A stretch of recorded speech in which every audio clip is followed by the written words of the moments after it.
இருக்கும்.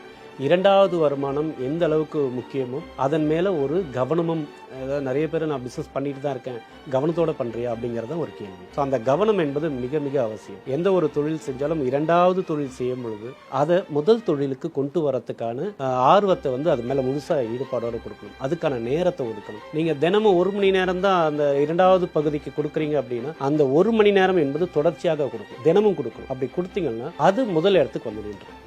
இன்றைக்கி வாழ்க்கையில் பார்ட் டைமாக செஞ்சவங்க, பிஸ்னஸ் பண்ணவங்க, அதை ஃபுல் டைமாக எடுத்தவங்க நிறைய பேர் இருக்காங்க வாழ்க்கையில்.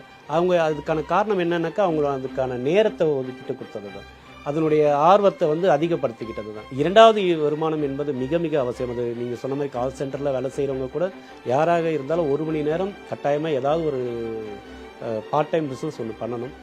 எந்த தொழிலை நம்ம செய்கிறோமோ அந்த தொழில் 5 ஆண்டுகளில் விஸ்வரூபம் எடுக்கக்கூடிய தொழிலாக தான் இருக்கும். நம்ம எந்த தொழில் செய்கிறோம்னு இல்லை, எப்படி செய்கிறோம்ங்கிறது தான் ரொம்ப. ஸோ செய்யக்கூடிய தொழிலில் ரொம்ப ஆர்வத்தோடு செஞ்சோம் அப்படின்னா வாழ்க்கையில் நீங்கள் ஒருத்தர்கிட்ட கையை கட்டிக்கிட்டு 18,000க்கும் 20,000க்கும் சம்பளம் வாங்க வேண்டிய அவசியம் இருக்காது.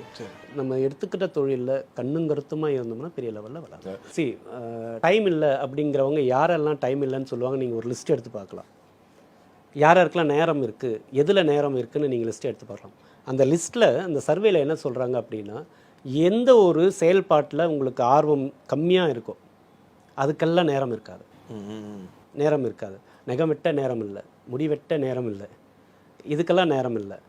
ஆனால் ஒரு நாளைக்கு 3 மணி நேரம் சோஷியல் மீடியாவில் ஃபோனில் இருக்கான். உனக்கு ஆர்வம் அதில் தான் இருக்குது.